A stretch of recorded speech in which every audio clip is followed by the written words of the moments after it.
Even as we discuss Bengaluru's fast-paced growth as the epicenter of IT and startups, you can't ignore growing concerns of pollution in the city. The Karnataka State Pollution Board has found that air pollution levels have exceeded national limits in various parts of the city. Which are some of the most polluted areas in Bengaluru, and how is the government dealing with it? Lakshmi Sivadas has this report. In Bengaluru, Whitefield has always been top preference for both residential and commercial space seekers. But today, this area is infamous for having the worst air quality in the city. Dr. Sunita Maheshwari, who has been living and working in Whitefield, will attest to this. The air around the hospital, run by her, and residences nearby is filled with a black dust, making it difficult to breathe. We have to literally clean our floors 4 times a day.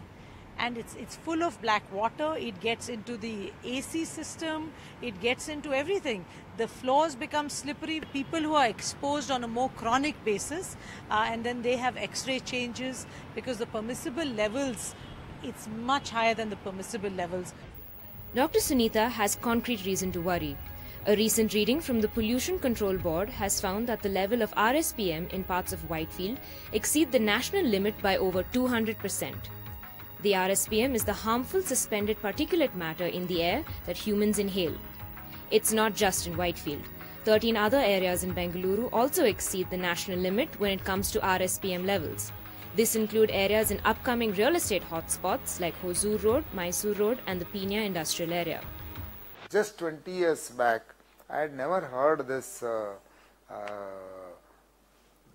people, RSPM going to 100, 120, 200, 230, 260. I never heard. We never imagined that such a thing does happen. They are not coming from somewhere, nowhere. They are coming from vehicles. Nearly 50 lakh vehicles every day added, plus added. So with this number of vehicles and infrastructure changing very slow. That's just one part. Studies by the Indian Institute of Science have also found that greenhouse gas emissions from industries in the city are also a cause for worry. After the transportation and the domestic sector, the industry is there.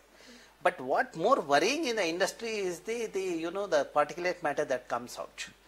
Carbon particle and all, which are the carcinogenic, and people have to pay the price. Unless we have a stringent norm implemented in place and make sure that there are no emission to the air and water, we should not allow the mixed land uses.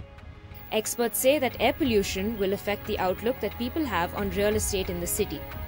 It will definitely affect real estate to a large extent, especially with regard to people who want, with high rises coming up, people want, a better quality environment, but people want an environment that they can have the children in safety, grow up and all of that. Most of the large multinationals today are very, very finicky about the air quality. In fact, they do a lot of air quality checks before they actually decide which location they want to be in.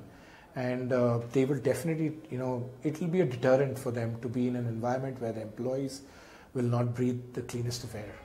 The Pollution Control Board says that increasing the use of public transport in the city is the only way out of the air pollution mess.